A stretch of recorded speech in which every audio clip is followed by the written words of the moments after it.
असत्य का अंधकार कुछ काल के लिए सत्य को क्रमशः ढक सकता है, लेकिन तीर्थंकर बार बार उत्पन्न होंगे और सत्य के सौंदर्य को वसंत की तरह विकसित करेंगे। जी हां, जैन धर्म अनंत और शाश्वत है। शाब्दिक रूप में तीर्थंकर का अर्थ होता है पुल को बनाने वाला या जोड़ने वाला। धार्मिक रूप से तीर्थ का अर्थ है लोगों को जन्म, दुख और मृत्यु के रहस्यात्मक बंधन वाले भवसागर को पार कराने वाला सेतु। फिर से मैं रिपीट करता हूं, तीर्थ यानी कि तीर्थ लोगों को जन्म, दुख और मृत्यु के बंधन से मुक्त कर भवसागर को पार कराने वाला सेतु। जैन धर्म में ऐसे 24 तीर्थंकर हैं जिन्होंने भिन्न भिन्न कालों में अवतरित होकर इस आस्था पथ में नवीन प्राण का संचार किया है। प्रथम तीर्थंकर ऋषभदेव हैं। इनमें से अंतिम महावीर स्वामी है। जैन धर्म के अनुयायी इनके नामों को जानते हैं और इनके जीवन से जुड़े प्रसंगों को विस्तार से बताते हैं। पार्श्वनाथ और महावीर स्वामी को छोड़कर शेष सभी के वृत्तांत काल्पनिक और मिथंकीय है, ऐसा कई इतिहासकारों का मत है। महावीर स्वामी का व्यक्तित्व ऐतिहासिक है और विभिन्न स्रोतों से इसकी प्रतिपुष्टि भी होती है। महावीर स्वामी का जैन धर्म के प्रचार प्रसार में बहुत ही अहम योगदान रहा। जैन धर्म आज हमारे सामने में जिस स्वरूप में उपलब्ध है, तो महावीर स्वामी जी का मत जो प्रतिपादित है उसका विशेष महत्व है। ऋषभदेव जी का वर्णन वेदों में है, ऋग्वेद में है। अब यहां एक चीज समझिए कि ऐतिहासिक रूप से भगवान महावीर से आरंभ यह धर्म, और इसके कालखंड को समझिएगा तो वर्धमान महावीर स्वामी जी का कालखंड 599 से 527 ईसा पूर्व था। वर्तमान बिहार में अवस्थित मगध कुल के राजनैतिक रूप से शक्तिशाली राजवंश के सेनापति का दूसरा पुत्र। उनकी माता भी शासक की बहन थी। इनका पालन पोषण शाही परिवार में हुआ था।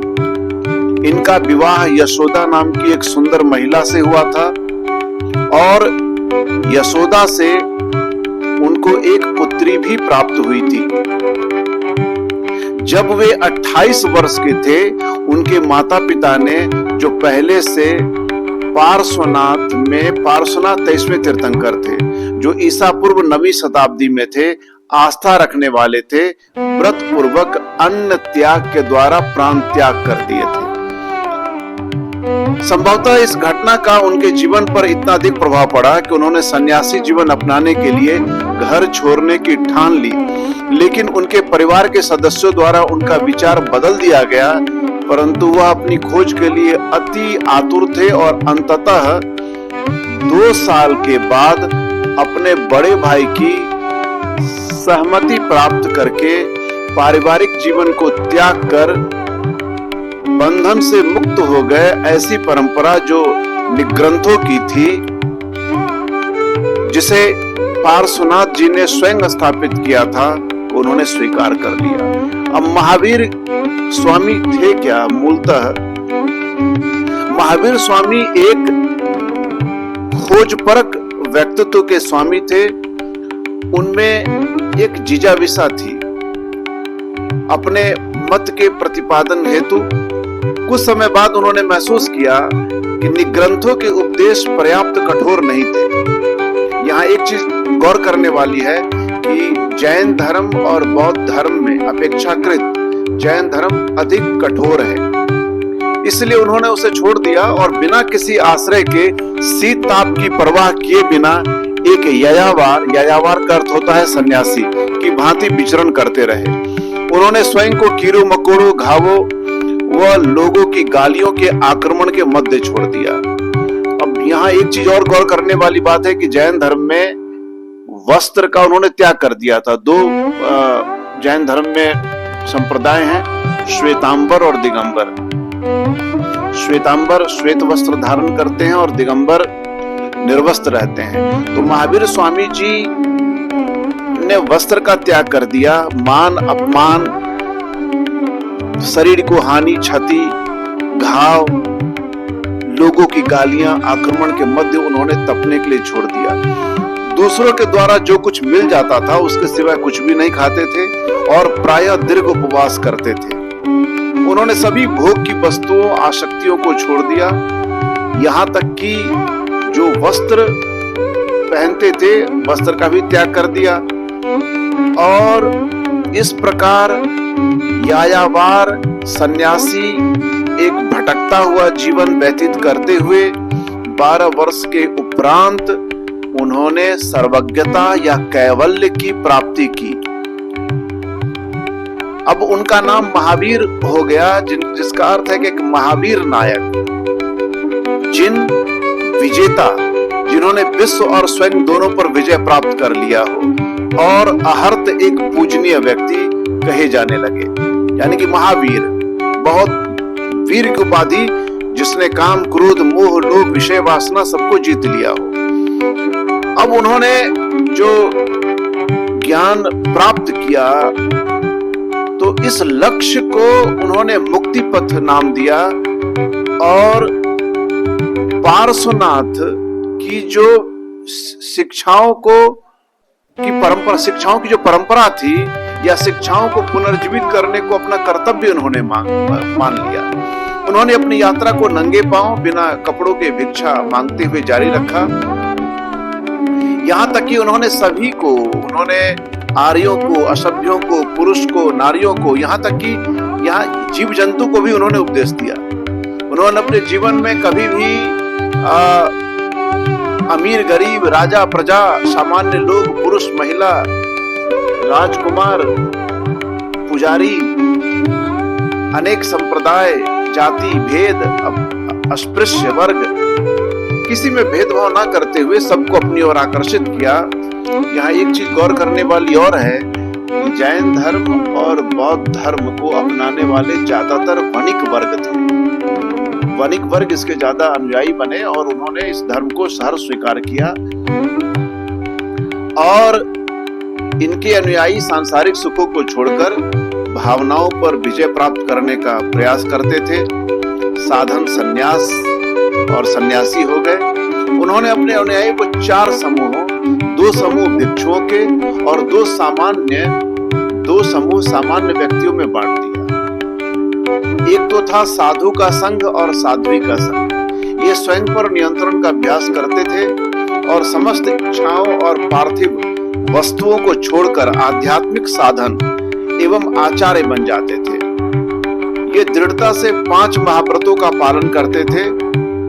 फिर दूसरा वर्ग था श्रावक, यानी कि सामान्य पुरुषों का संघ, और श्राविका अर्थात सामान्य महिलाओं का संघ। इनके लिए संन्यास ग्रहण करना आवश्यक नहीं था, लेकिन आजीविका के उचित साधनों के साथ गृहस्थी के कर्तव्यों का पालन करते हुए पवित्र जीवन जीने की अपेक्षा इनसे की गई। इन लोगों को 12 प्रतिज्ञाओं का पालन करना होता है। परंपराओं के अनुसार महावीर स्वामी के 14,000 साधु, 36,000 साध्वी, लाखों श्रावक और श्राविका अनुयायी थे। इस प्रकार उन्होंने 4 तीर्थों की स्थापना की और इसीलिए उन्हें 24वां तीर्थंकर कहा जाता है। अब महावीर स्वामी, प्रश्न यहाँ ये है कि सिविल सर्विसेज के मद्देनजर एक चीज यहाँ ध्यान रखने वाली है कि महावीर स्वामी इस नए धर्म के संस्थापक नहीं थे। महावीर स्वामी जैन धर्म के पुनः प्रतिष्ठापक थे, इस रूप में याद किए जाते हैं। वह एक महान और प्रभावशाली विचारक थे। उन्होंने अपने समय के जीवन की समस्याओं में गहरी रुचि ली। उन्होंने जो उत्तर दिए वे बड़े क्रमबद्ध थे। उन्होंने सूक्ष्म विश्लेषण किया और इस प्रकार एक बहुत ही नैतिकता पूर्ण महान जीवन जीते हुए उन्होंने 72 वर्ष की आयु में स्वेच्छा से अन्न त्याग के द्वारा मृत्यु को प्राप्त किया। इससे उन्हें एक अन्य उपाधि सिद्ध, जिसने विशुद्ध चेतना को प्राप्त कर लिया हो, मिली। अन्य सिद्धों की तरह वह पूर्ण ज्ञान, पूर्ण दृष्टि, पूर्ण शक्ति और पूर्ण आनंद के साथ इस ब्रह्मांड के उच्चतम बिंदु पर अवस्थित हो गए। यह उनके मुक्ति की रात थी। बाद में जिसे लोगों ने उनके सम्मान में प्रकाश के पर्व दीपावली के रूप में मनाना प्रारंभ किया। अब बहुत सारे जैन धर्म में महावीर स्वामी के निर्वाण के बाद जैन संघ की संरचना जटिल हो गई। यहाँ गौर एक बात मैं बताता चलूं कि बौद्ध धर्म और जैन धर्म आरंभिक जब शुरुआत हुई तो ज्यादा कठिन नहीं थे, बाद में जटिलताएं इसमें आने लगी। संघ का एक वर्ग अतिशय वैराग्यवादी था, जो शुद्धता को अधिक महत्व देता था। दूसरा वर्ग उदारवादी था। इनके बीच विरोध प्रारंभ हुआ और ईसा पूर्व दूसरी शताब्दी में दो दलों में विभक्त होने लगा। इसका चरमोत्कर्ष प्रथम शताब्दी में दो समुदायों के उदय के साथ हुआ और बाद में इन दोनों के मध्य महावीर की जीवन गाथा को लेकर, अगमों के सिद्धांतों तथा नारियों की स्थिति को लेकर और भी विरोध प्रकट होने लगे। इस प्रकार दो संप्रदायों, दिगंबर और श्वेतांबर का उदय हुआ। दिगंबर अर्थात आकाश रूपी वस्त्र वाले की मान्यता निम्नांकित है। चूंकि नग्नता पाप पर विजय का संकेत है, इसीलिए साधुओं को नग्न रहना चाहिए। एक विचार तो इनका ये था। दूसरा, तीर्थंकरों के वस्त्र रहित और आभूषण रहित रूप को ही दर्शाना चाहिए। महावीर ने कभी विवाह नहीं किया था। केवल पुरुष ही निर्वाण प्राप्त कर सकते हैं। चूंकि महिलाएं नग्न सन्यासी नहीं हो सकती, अतः ये मोक्ष को नहीं प्राप्त कर सकती। जबकि यहाँ ये विदित है कि महावीर स्वामी जी का विवाह हुआ था, एक बच्ची भी थी। ऐसा कई इतिहासकारों का मत है। अब श्वेतांबर वाले इसका विरोध करते थे। वो कहते थे कि सरल श्वेत परिधान पहनना चाहिए और इसीलिए श्वेतांबर संप्रदाय उत्तर भारत और पश्चिम भारत में ज्यादा इसका विस्तार हुआ और कालांतर में जब हम देखें तो जैन धर्म बढ़ता रहा और अभी हम देखें, अगर अपने भारतवर्ष की वर्तमान स्थिति के परिदृश्य में इसका विश्लेषण करें तो जैनों में अनेक संप्रदाय सूक्ष्म मतभेदों के कारण उत्पन्न हुए, लेकिन वे सभी तीर्थंकरों के मुख्य सिद्धांतों के संबंध में सदैव एकमत रहे। भारतीय जनसंख्या के 3.2 मिलियन 3.2 मिलियन लोग जैनों के अल्पसंख्यक धार्मिक समुदाय का निर्माण करते हैं। वे अपनी पहचान को मजबूती से बनाए हुए हैं। वे अपने धर्म के प्रति सजग हैं। वे भारत के सबसे प्राचीन धर्म के अवशिष्ट अनुयायी हैं। जैन धर्म कृषि कार्य का अनुमोदन नहीं करते। ऐसा करने से जीवों की हिंसा होती है। वे मुख्यतः जौहरी, व्यापारी, व्यवसायी, उद्यमी आदि होना पसंद करते हैं, जिसमें हिंसा कम हो। और ये मुख्यतः राजस्थान, गुजरात, महाराष्ट्र, मध्य प्रदेश, कर्नाटक के शहरी क्षेत्र में रहते हैं। जैन व्यापारी और औद्योगिक होते हुए भी अपनी ईमानदारी के लिए जाने जाते हैं। यद्यपि जैनी एक धनी समुदाय है, लेकिन फिर भी वे मानवीय सरोकारों से संचालित होते हैं और इसे दुखों के मुक्ति के उपाय के रूप में देखते हैं। यह मुख्यतः ऐसे निदान केंद्रों को चलते हैं जहां कमजोर और रुग्ण पशुओं की सेवा की जाती है और कई लोगों को मानवीय सहायता दी जा सके। और महावीर स्वामी जी ने अपने धर्म को जब प्रतिपादित किया तो अहिंसा, ब्रह्मचर्य, अस्तेय, जिसमें महात्मा गांधी जी ने, हमारे राष्ट्रपिता ने अहिंसा को सर्वोपरि, सत्य अहिंसा को उसमें से उन्होंने आत्मसात किया था। और जैन धर्म की बहुत सी कहानियां हैं और संस्कृत भाषा, वेदों में उल्लेख और बहुत सारे टीकाओं में इसका उल्लेख है। जैन धर्म के जो मूलभूत विश्वास और सिद्धांत हैं वे है कि सभी धर्म ग्रंथों की एकता में जैन धर्म विश्वास करता है। जैन परंपरा की एक मूल मान्यता यह है कि तीर्थंकरों के समय से ही पवित्र धर्म ग्रंथ आवश्यक रूप से एक दूसरे से एक मत रहे, फिर चाहे उनके नाम अलग अलग क्यों ना हो, तो सभी धर्म ग्रंथों की एकता ईश्वर में विश्वास करता है। जैन धर्म ईश्वर में अविश्वास करता है, क्षमा कीजिएगा, जैन धर्म ईश्वरवादी धर्म नहीं है। यह सृष्टिकर्ता के रूप में ईश्वर को नहीं मानता। इसके लिए यह धर्म विश्व की वास्तविकता का वर्णन 6 पदार्थों के द्वारा करता है: जीव चेतन तत्व, उद्गल भौतिक तत्व, आकाश, धर्म, अधर्म और काल। ये द्रव्य शाश्वत है, समय के साथ इनकी ना तो उत्पत्ति होती है ना ही अंत होती है। इस प्रकार इनके अनुसार विश्व की सृष्टि करने के लिए या संसार को चलाने के लिए ईश्वर की आवश्यकता नहीं है। विश्व स्वयं अपने अनुसार और ब्रह्मांडीय नियमों के अनुसार चल रहा है। ये कर्मों में विश्वास करते हैं। जैन धर्म पुनर्जन्म और कर्मवाद में विश्वास करता है। आत्मा कर्म पुद्गलों से दूषित हो जाती है। कर्म पुद्गल मनुष्यों के कर्मों के द्वारा उत्पन्न वे कण हैं जो आत्मा को अपनी ओर संबंधित कर लेते हैं और क्रमशः आत्मा को विभिन्न जन्मों के द्वारा भौतिक शरीर से बांध देते हैं। कर्म के 8 भेद हैं। प्रथम 4 कर्मों को इसलिए घातीय कर्म कहा जाता है क्योंकि ये आत्मा के स्वाभाविक गुणों को ढक लेते हैं। आत्मा के शरीर से संबंधित होने के कारण अंतिम 4 कर्म अघातीय कर्म कहलाते हैं। यदि कोई सफलतापूर्वक इन 8 कर्मों को नष्ट कर देता है और कर्म के अणुओं को अपनी तरफ आने से रोक देता है तो वह बंधन मुक्त हो जाता है। इस प्रकार आत्मिक बोध हो जाने पर आत्मा को जन्म नहीं लेना पड़ता। जैन धर्म के देवता, जैन धर्म में तीर्थंकर की परंपरा है और यह धर्म वह शिक्षा देता है कि जीवन के अंत समय तक आनंदमय अवस्था में रहा जा सकता है। वह जब कोई आंतरिक शत्रु पर विजय प्राप्त कर लेता है, जैसे क्रोध, लालच, काम, घृणा, अहंकार। अब निग्रंथ सभी रोगों से मुक्त ये ज्ञान है। अरहंत केवल ज्ञान से युक्त कहलाता है। अब जैन धर्म में जो प्रार्थना है उसको नमोकार नवकार मंत्र एक सार्वभौमिक प्रार्थना है।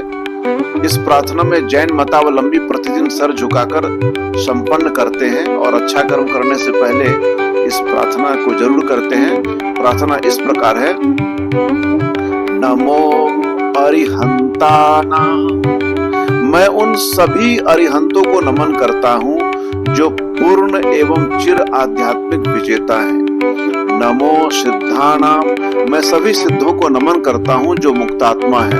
नमो आचार्याणां।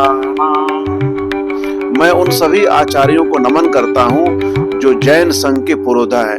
नमो उज्जयानां। मैं उन सभी उपाध्यायों को नमन करता हूँ जो विद्वान उपदेशक हैं। नमो लोए सव्वासाहुनां। मैं उन सभी साधु संतों को नमन करता हूँ जो इस विश्व में कहीं भी विद्यमान है। एसो पंच नामकारो। ये 5 परम इष्ट हैं। सव्वा पनाशानो। इन पवित्र आत्माओं को शुद्ध भाव पूर्वक किया गया यह पंच नमस्कार सब पापों को नष्ट करने वाला है। मंगलानां सव्यशिव। यह नमस्कार सर्वाधिक शुभ उत्पन्न करने वाला है। पढ़मम हवई मंगलम। यह संसार में सबसे उत्तम मंत्र है। और जैन धर्म बाद के क्रम में ज्यादा जटिल होता गया। जैन धर्म में त्रिरत्न की भी एक उल्लेखनीय महत्व है, जिसमें सम्यक दृष्टि, जिसको सम्यक दर्शन भी कहते हैं, सम्यक ज्ञान, सम्यक आचरण, सम्यक चरित्र का महत्व है। इसको रत्न त्रय हम कहते हैं। जैन धर्म में 5 महाव्रत का उल्लेख है। अहिंसा, किसी भी जीव को नुकसान ना पहुंचाना, सत्य, केवल क्षति रहित सत्य बोलना चाहिए, अस्तेय, चोरी ना करना, स्वेच्छा एवं प्रसन्नता से प्रदान ना की गई वस्तु को ना लेना, ब्रह्मचर्य, इंद्रिय सुख में लिप्त नहीं होना, अपरिग्रह, व्यक्तियों, स्थानों एवं भौतिक वस्तुओं के प्रति पूर्ण अनासक्ति। अब हर किसी की व्याख्या देखिए किस प्रकार है। अहिंसा सभी प्राणियों के प्रति प्रेम और दया पर आधारित है। जैन धर्म में अहिंसा एक नकारात्मक गुण नहीं है, यह सार्वभौमिक प्रेम और करुणा के सकारात्मक गुणों पर आधारित है। सत्य क्या है? क्रोध, लालच, भय, परिहास इत्यादि असत्य के बीज है। क्रोध, लालच, भय, परिहास। सत्य बोलने के लिए नैतिक साहस चाहिए। केवल वही सत्य बोल सकता है जिसने लोभ, भय, क्रोध, मत्सर, अहंकार, क्षुद्धता आदि पर विजय प्राप्त कर ली हो। जैन मत इस तथ्य पर बल देता है कि हमें असत्य से दूर ही नहीं रहना चाहिए, अपितु सर्वदा प्रिय एवं कल्याणकारी सत्य बोलना चाहिए। उस समय मौन रहना चाहिए यदि सत्य से दुख होता है, किसी को चोट पहुंचती है, किसी को क्रोध आता है या किसी जीवित प्राणी की मृत्यु की संभावना हो, तो उस समय मौन रहना चाहिए। अस्तेय, चोरी का अर्थ किसी के धन को उसकी आज्ञा के बिना लेना या अन्यायपूर्वक अथवा अनैतिक साधनों से लेना है। किसी को भी उस वस्तु को लेने का अधिकार नहीं है जो उसका नहीं है। हमें वह वस्तु भी नहीं लेनी चाहिए जिस पर किसी का अधिकार घोषित नहीं हुआ, चाहे मूल्य रहित वस्तु ही क्यों ना हो। यदि वह अपनी नहीं हो तो उसे छूना तक नहीं चाहिए। ब्रह्मचर्य, इंद्रिय सुख से सर्वदा विरत रहना ब्रह्मचर्य कहलाता है। इंद्रिय सुख में रहने पर विवेक और अन्य सद्गुणों का नाश हो जाता है। सूक्ष्मता में इंद्रिय संयम के इस व्रत का अनुपालन अत्यंत कठिन है। कोई शारीरिक रूप से विरत हुए भी मन से इंद्रिय सुखों का चिंतन करता रह सकता है, जबकि जैन धर्म में इसका निषेध किया गया है। अपरिग्रह, जैन धर्म मानता है कि किसी व्यक्ति के पास धन बढ़ने से उसके अंदर और धन अधिक प्राप्त करने की लालसा से पाप कार्यों में संलिप्त होने की संभावना बढ़ जाती है। इस क्रम में वह और दुखी हो सकता है। सांसारिक धन आसक्ति को जन्म देता है। आसक्ति लोभ, ईर्ष्या, स्वार्थ, अहंकार, घृणा और हिंसा आदि को जन्म देती है। भगवान महावीर ने कहा है कि इच्छा और अभिलाषाओं का कोई अंत नहीं है। सांसारिक वस्तुओं में आसक्ति जन्म मृत्यु के चक्र में डालती है। इसलिए जो आध्यात्मिक मुक्ति चाहता है उसे पांचों इंद्रियों के विषयों की आसक्ति से स्वयं को दूर कर लेना चाहिए। आज का विषय जैन धर्म पर आधारित था। सिविल सर्विसेज की तैयारी कर रहे अभ्यर्थियों के लिए आज इस विषय को मैं यहीं विराम देता हूं। राघव आईएएस अकादमी पर नित नए विषयों के अध्ययन हेतु आप हमसे जुड़े रहें। आप सभी